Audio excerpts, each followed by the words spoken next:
자, 하겠습니다.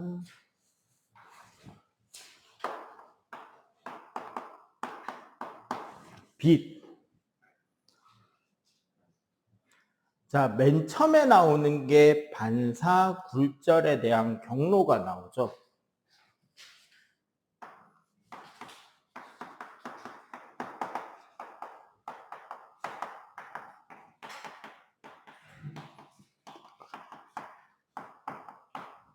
자, 반사란 물체의 표면에서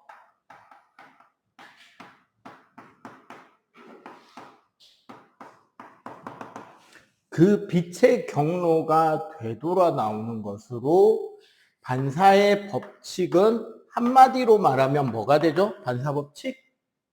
무엇과 무엇이 같다? 응?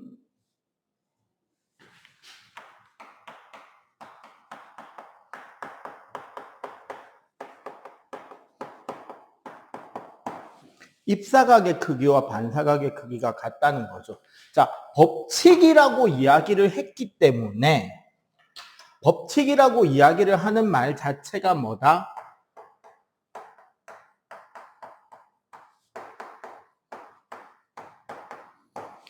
무조건 성립된다는 소리예요. 물체에 대해서 빛이 들어올 때 그 가상의 빛이 닿는 곳에 대한 가산의 수직선을 우리는 법선이라고 하고, 빛의 경로와 법선이 이루는 그 사이각을 입사각, 이때 반사돼서 돌아나가는 요 빛의 경로, 요쪽 각을 우리는 반사각이라고 하는데, 이 둘의 크기는 무조건 어떠하다? 같다. 일단 두 학교에 한번 물어볼게요. 정반사, 난반사 배웠다, 안 배웠다? 정반사, 난반사 개념은 말은 안 배웠어요. 어떤 거냐면 표면이 아주 매끈하잖아. 아주 매끈한 평면에는 나란하게 오는 빛은 법선 역시 어떻게? 나란하게 법선이 잡힐 거잖아. 그러면 빛이 어떻게 나간다? 빛이 나가는 경로도 나란하게 나가겠죠.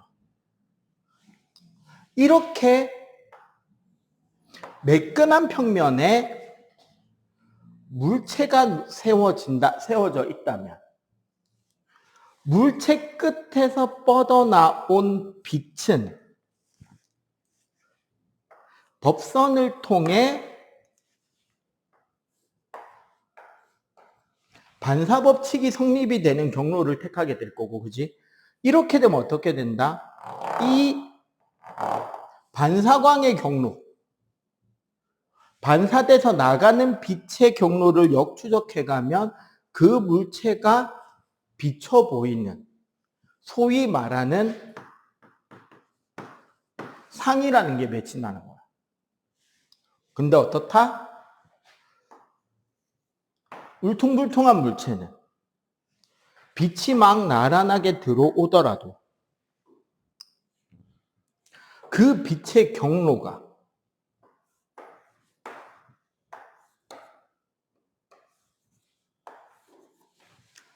제각기 지 맘대로 튕긴단 말이야. 왜? 표면이 일정하지 않으니까 그 법선의 각이 제각기 다 따로예요.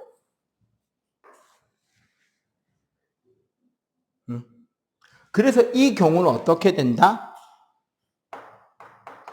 상이 맺히지 못한다라는 거지. 자, 이런 반사의 성질을 가장 대표적으로 이야기하는 게 어떤 도구가 있죠? 거울이죠. 자, 거울에서 첫 번째,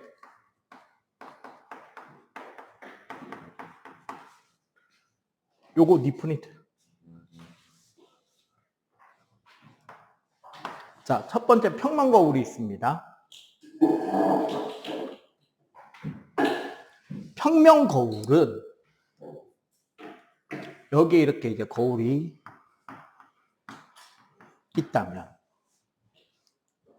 기본적으로 봐봐. 물체가 놓여질 때, 거울에 비쳐 보이는 상을 어떻게 잡냐면, 물체 끝에서 나란하게 하나, 물체 끝에서 거울 중앙으로 하나 빛을 쏘게 되고, 그러면 사실 이 빛은 요렇게 반사될 거고, 여기서 들어온 빛은 그대로 반사돼 나가겠지. 그러면 요쪽에서 빛을 만나게 할 수 있다 없다? 거울에서 우리가 보고 있는 쪽으로는 물체적으로는 모이지 않잖아요. 그럼 어떻게 된다? 반사돼 나가는 빛의 연장선에서 여기에 마치 상이 있고, 이 상에서 나가는 빛이 그대로 진행돼 나가는 것처럼 작도가 되는 거잖아. 그래서 이렇게 평면 거울에서 보이는 상의 특징, 크기가 같고 물체에서 거울까지 그 거리와 거울에서 상까지 거리가 같고,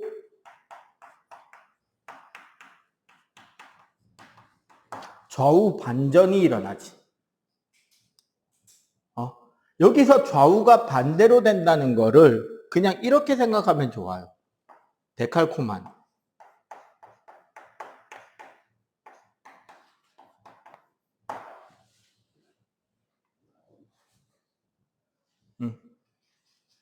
그러니까 요 거울면을 기준으로 요렇게 접었다가 편 그림이라고 생각하면 좋아요. 그래서 이 데칼코만이라고 이야기를 굳이 해주는 이유는 뭐냐? 보통 문제로 낼 수 있다는 거죠. 여러분들 학교 이름,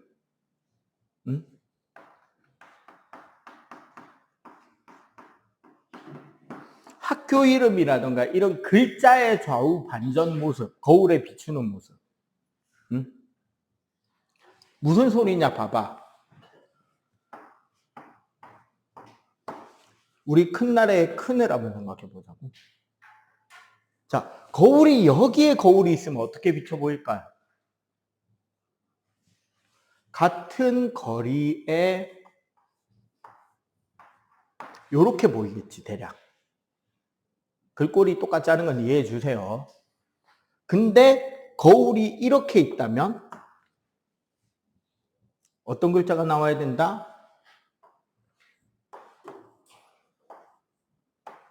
요런 글자가 나오겠지. 이해가 돼요? 요런 거 고르는 문제가 나올 수 있다는 거지. 여기서 이렇게냐, 여기서 이렇게. 자, 평면 거울 사용되는 곳은 화장대,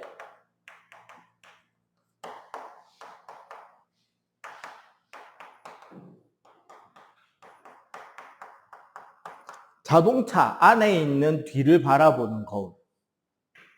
특히 요거 종종 물어볼 수도 있어서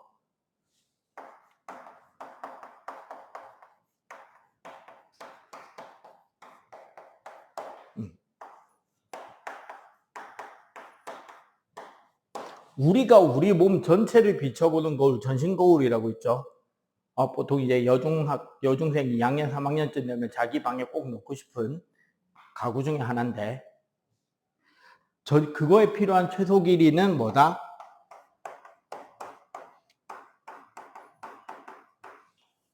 키의 절반까지입니다. 절반만 넘어가면 다 비춰볼 수 있어요. 이론상으로. 오케이? 자, 평면 거울에 대한 내용은 여러분들이 크게 신경을 잘 안 써도 무난하게 가죠. 대신에 뭐? 작도는 실제로 그리지 않더라도 이건 알아야 되지.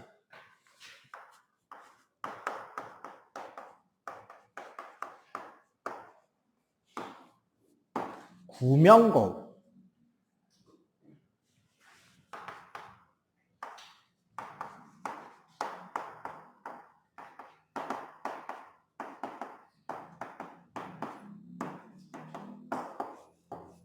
빛을 모아주는 오목거울이 있습니다. 얘는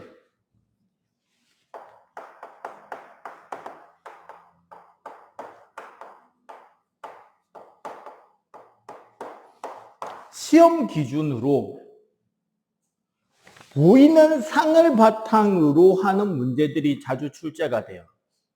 근데 여기서 조심해야 될 건 뭐냐면 이런 문제가 나와요. 거울에 물체가 가까이에 있을 때 거울에 비쳐 보이는 상, 아니면 그냥 물체와 거울에 비쳐 보이는 상의 그림을 보여주고 이 물체와 거울 사이의 거리가 지금보다 엄청나게 많이 멀어진다면, 매우 멀 때와 가까울 때 두 개를 왔다 갔다 하는 문제가 출제될 수 있습니다. 렌즈나 거울에서. 오목거울, 빛을 모으는 수렴형 거울에서 매우 가까이 있을 때는 확대되고 똑바른 상이 생기지. 멀 때는, 그러니까 중간쯤 멀 때 확대가 되고 뒤집힌 상이 생기고, 매우 멀 때는 축소가 되고 뒤집힌 상이 생깁니다. 그리고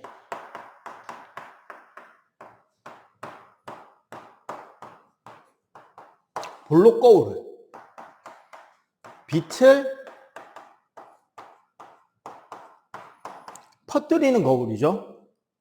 어떤 상이 생긴다? 거리 상관없이 축소되고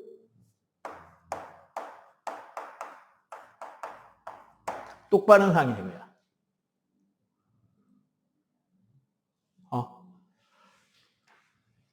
각자 어떤 거울로 사용되는지 예시들은 시험 기간 때 되기 전에 꼼꼼하게 외워두셔야 됩니다.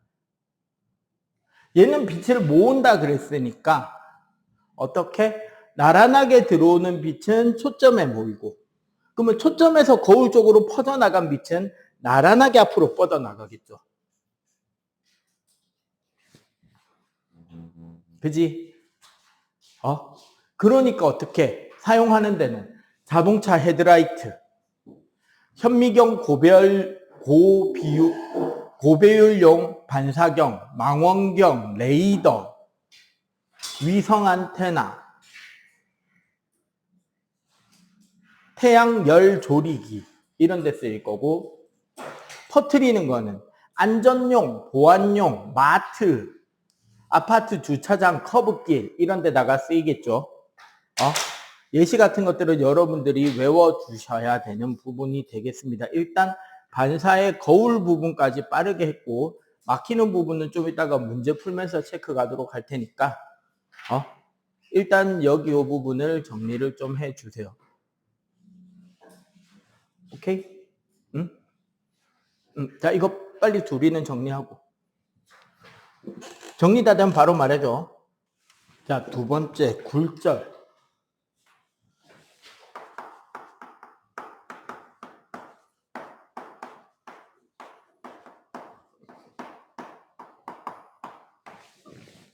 굴절이 생기는 원인은 이겁니다. 매질에 따른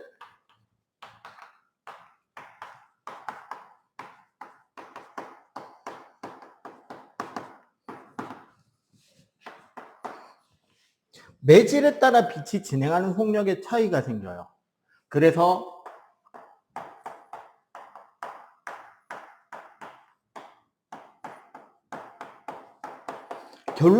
결론적으로 말하면 좀 더 느린 쪽으로 많이 꺾이게 됩니다. 그래서 빛의 경우는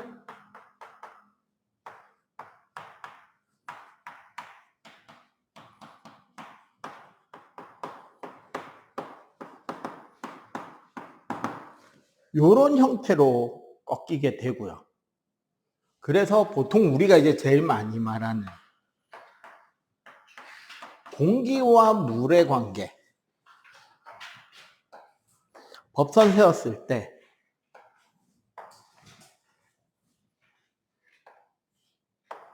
자, 일부가 표면이니까 반사돼 나오는 빛이 있겠지. 반사돼 나오는 빛의 조건은 결국 여기 입사각의 크기와 반사각의 크기가 같다는 반사법칙 그대로 적용이 되고요. 자, 공기와 물의 속력을 비교하면 공기가 더 빠르잖아. 그러면 빠른 쪽의 각이 크다라고만 생각하면 돼요. 이 방법은 여러분들 수능까지 쓸 수 있어요. 어떻게? 원래 빛이 진행해야 되는 경로가 이 정도였다면 여기서 조금 더 물 쪽으로 꺾여서 진행이 된다는 거지. 요쪽 각이 굴절각으로 세타2가 됩니다. 세타1보다 작죠, 지금 각도가. 요렇게 해서 꺾이는 거고, 이런 굴절 때문에 생기는 현상.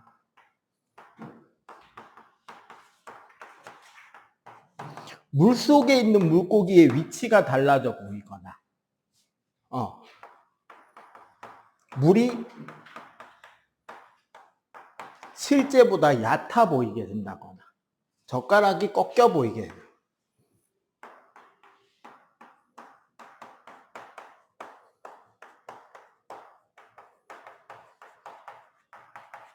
등등등 이제 다양하게 나타나죠. 자, 특히 굴절에 의한 대표적인 게 렌즈. 그래서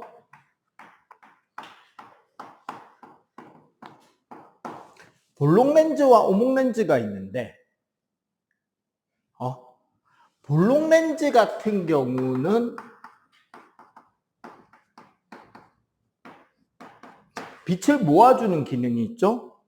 아까 우리 거울 중에 무슨 거울하고 볼록 렌즈가 같다 그러면? 네.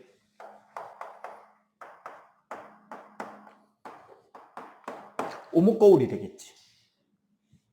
그래서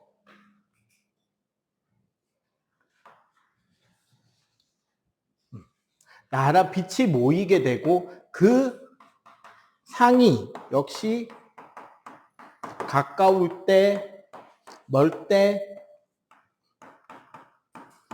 매우 멀 때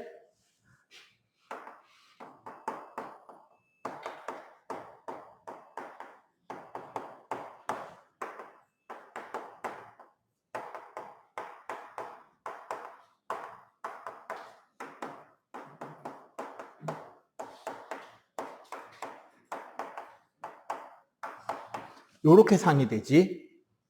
똑바르고 확대, 뒤집히고 확대, 뒤집히고 축소. 특히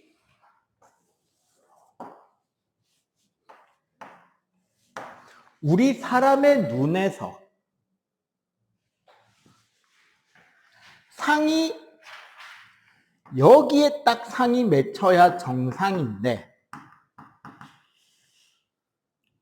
상의 위치가 요 앞에 생기는 걸 우리는 근시라 그러고 상의 위치가 망막 뒤쪽 공간에 생기는 걸 원시라 그래요.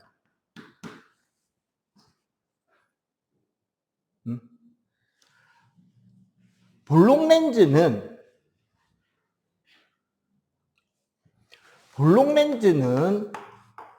나란하게 들어온 빛이 모이는, 왜? 여 가운데가 더 느리잖아. 더 두꺼우니까. 그래서 모이는 효과 때문에 어떻게 된다? 뒤쪽에 있는 상을 앞으로 당기는 게 볼록 렌즈의 기능이 돼요. 즉 원시, 다른 말로 노안을 교정해 준다라고 생각하면 되겠습니다. 그럼 반대로 오목 렌즈는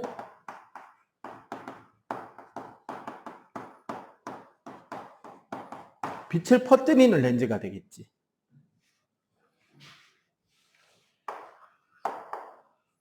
나란하게 들어온 빛이 이렇게 양쪽이 더 느리기 때문에 밖으로 좀 퍼지게 되고요. 이것 때문에 앞쪽에 있는 상을 뒤로 보내는 게 오목렌즈가 할 수 있는 기능인 거죠. 그래서 근시, 젊은 우리들이 많이 끼는 안경알이 다 얘네들입니다. 얘는 거리 상관없이 축소가 되고 똑바르게 맺혀지는 상을 이야기하게 되겠죠. 그래서 근시보정이다 원시보정이다가 나오는 거지. 이해가 되죠? 그러면 얘는 무슨 거울?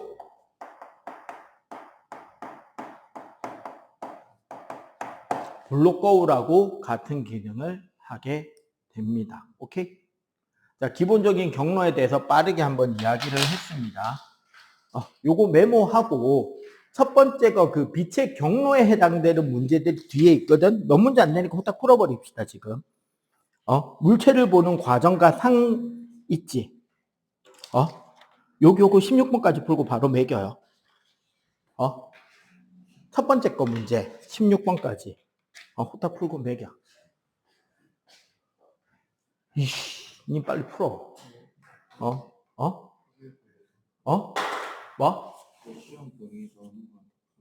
다 풀고 매겼어.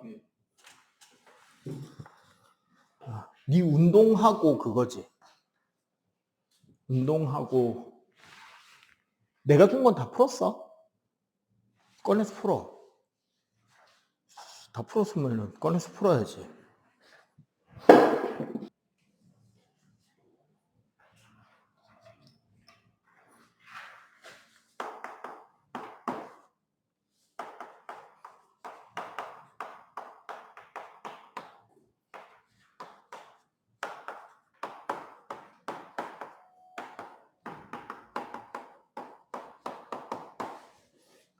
요게 좀 일종의 편법인데 중등 과정에서 물체의 색을 이야기할 땐 RGB만 생각하세요. 다른 색깔은 그냥 없는 겁니다. 우리가 착각하는 거예요. 그러면 어떻게 된다? 우리가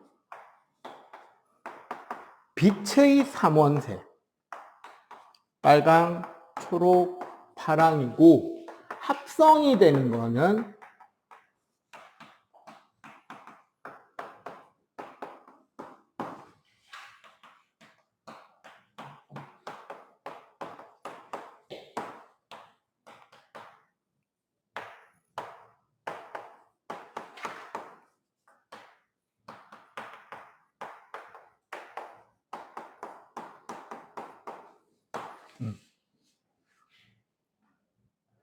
그러니까 그 우리가 물체의 색이라고 부르는 개념은 결국 뭐가 되느냐면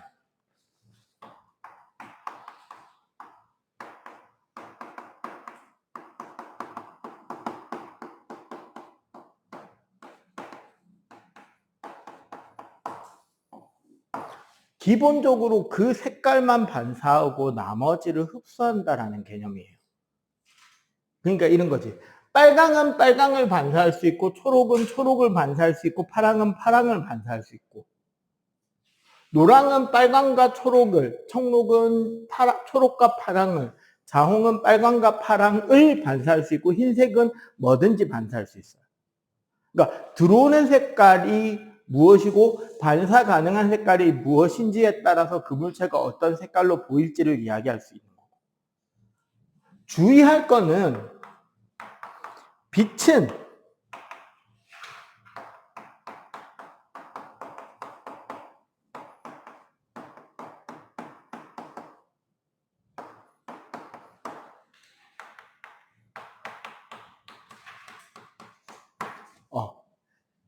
빛을 합성하면 점점 밝아지고요. 색, 페인트, 잉크 이런 거는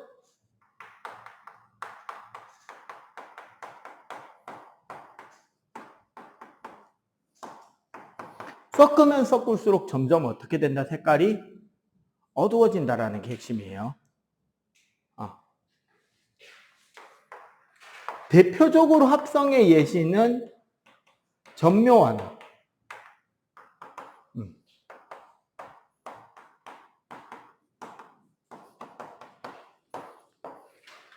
그 모니터의 화소. 우리가 하나의 점 하나를 표현하는데 세 가지 LED나 세 가지 LCD 필터에 의한 빛이 합성돼서 점 하나가 나온다라고 생각을 하는 거예요. 그리고 주의할 것. 그 문제도 있는데 색그림자.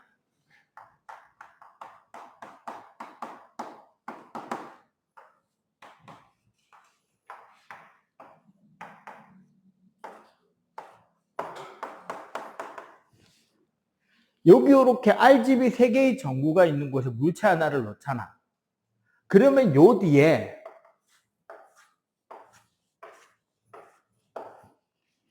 이 전구에 의한 색깔이 있는 그림자가 만들어진단 말이야. 요렇게 생각하면 돼요. 봐봐. 요 자리는 B만 못 오죠? 그럼 얘는 R 플러스 G가 되는 거지. 그럼 이 자리는 G가 못 오잖아. R 플러스 B가 되는 거. 그럼 이 자리는 G 플러스 B가 되니까 여기는 청록, 여기는 자홍, 여기는 노랑이 되는 거지. 알겠어요? 그래서 색깔에 대한 이야기는 분산이 빠지고 순수하게 합성 이야기만 나오기 때문에 이런 걸 이용해서 우리가 체크를 해볼 수가 있습니다. 그래서 색깔 파트는 그렇게 양이 많지 않게 된다는 거지. 이해가 되죠? 그래서 모든 것을 다 반사하면 검정, 모든 것을 다 반사하면 흰색, 다 흡수하면 검정이 됩니다. 알겠어요? 참고로 그래서 실제로 프린터나 이런 데서 이 부분에 대한 설명. 집에 컬러 프린트 있는 사람들 있잖아요. 흑백 문서만 계속 인쇄하는데 희한하게 색깔 잉크도 같이 줄어. 왜 그러냐? 실제로 우리가 종이에 검은색 글자나 검은색 색깔을 칠하는 그림을 그리게 될 때는 검은색만 잉크만 뿌리는 게 아니라 거기에 청록, 자홍, 노랑 잉크를 같이 뿌려줘야 더 검게 나온다는 거예요. 실제로 컬러 프린트 구조가 그렇게 돼 있어요. 오케이? 그 뒤에 요 색깔 파트 문제, 이거는 짧으니까 빨리 요것도 지금 바로 한번 풀어보시고. 너희들 오늘 뭘 얼마나 풀었는지 내가 좀 이따 볼 거야.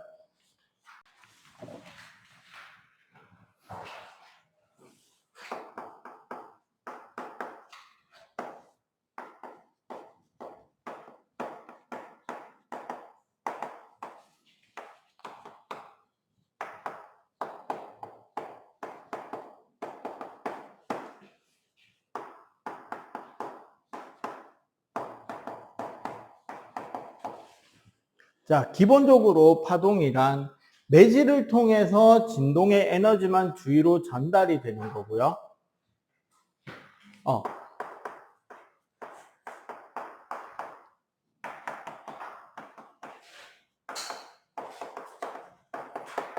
각각의 매질은 이동하지 않고 제자리에서 진동만 합니다. 일반적으로 진행하는 방향에 대해서 나란하게 진동하면 종파, 수직으로 진동하면 횡파라고 하죠. 굳이 여기에 그림을 얹어 그리자면 종파의 경우 빽빽한 부분과 널널한 부분이 겹쳐서 만들어지는 이런 형태의 파동이 만들어질 거고, 횡파는 그대로 말 그대로 위아래 출렁출렁 하고 있는 거를 횡파라고 합니다. 종파와 횡파의 특성상 종파는 고액기 전달이 다 되고 횡파는 고체에서만 전달이 됩니다. 가장 대표적인 예로 종파는 음파랑 지진파의 P파, 횡파는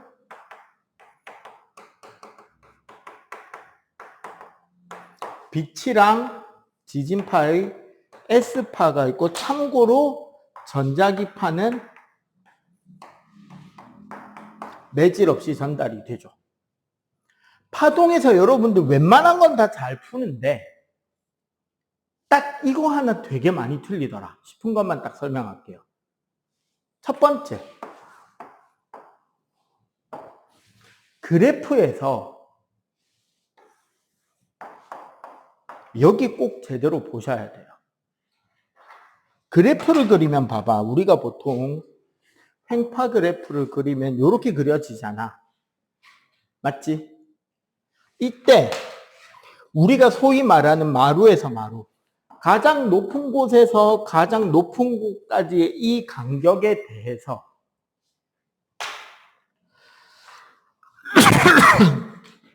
자, 가로축이 거리가 될 때는 파장, 가로축이 시간이 될 때는 주기, 그리고 여기서 여기까지만이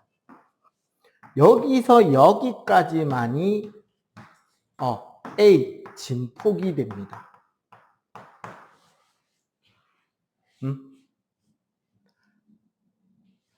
자, 첫 번째 포인트.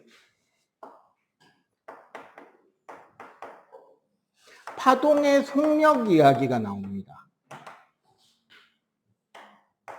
V는 T분의 람다라서 람다 곱하기 진동수가 되고요. 그 이유는 요거. 파장 곱하기 진동수가 항상 1이 됩니다. 둘은 역수관계라는 거야. 찾을 수 있어야 되고요. 그 다음에 우리 요 그래프에서 하나만 더 볼게요. 자, 지금의 그래프가 예를 들어서 요렇게 생긴 그래프라고 치자. 그런데 얘가 보통 이제 2초 후에 2초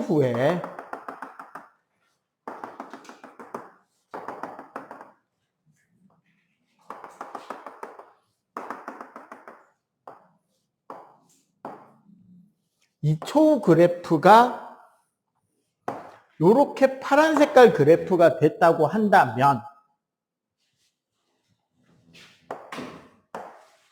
실제로는 어떻게 움직인 거냐면 요 점을 우리가 점 P라고 하고 여기가 P-가 아닌 거지 사실은. 여기서 여기로 가는데 2초가 걸렸다고 한다는 건 사실은 옆으로 간 게 2초가 아니에요. 뭐가 2초다? 요 P점이 여기까지 내려오는데 2초 걸렸다는 거야. 횡파니까 수직으로 움직여야 될 거 아니야. 그럼 얘는 여기서 하나, 둘, 셋, 네 번 만에 다시 원래 위치로 돌아오죠. 주기의 정의가 뭐야? 완전히 한번 왕복하는데 걸리는 시간이잖아. 여기서 여기까지 2초면 주기가 몇 초다? 8초가 되는 거예요. 주기가 8초면 진동수는 8분의 1Hz, 그러니까 0.125가 되는 거고, 한 파장은 여기서부터 여기까지가 한 파장이지. 학교에서 물어보면 한 파장 반을 보통 많이 물어봐요. 예를 들어 한 파장 반이 12cm다. 근데 얘가 1.5람다다. 1.5람다가 12cm라는 소리잖아. 그러면 람다는 8cm 아니면 8m는 단위 잘 보셔야 되겠지? 그러면 저절로 속력은 어떻게 된다? V는 T분의 람다는 F람다니까 T분의 람다로 계산하면 되겠네. 8초에 8cm니까 1cm/초가 되겠죠. 이동 속력은. 알겠어요? 그리고 각 위치는 P점은 내려온 거고 요 점은 올라간 거고 요 점도 올라간 거고 이 점은 내려온 거고 이 점도 내려온 거고 위아래로 움직인다는 거 꼭 기억해 주셔야 되겠죠? 오케이? 자, 그리고 그 뒤에 소리는 간단합니다. 이거 일단 빨리 정리. 소리는 간단하게 3요소 이야기만 딱 하고 마칠게요.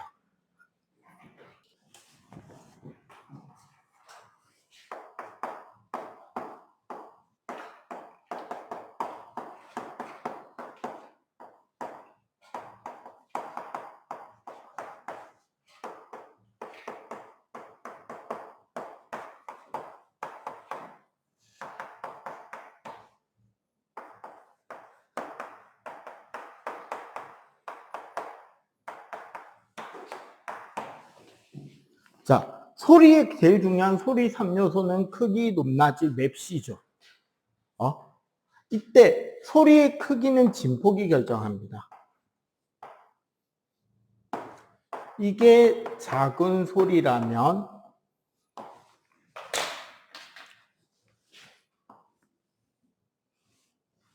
이게 큰 소리가 되죠. 이 두 소리의 높낮이는 어떨까? 음계는. 높은 음, 낮은 음은 똑같은 음이에요. 지금 요들은. 나머지 두 개 요소는 똑같이 맞춘 겁니다. 일부러. 알겠어요? 자, 높낮이, 진동수는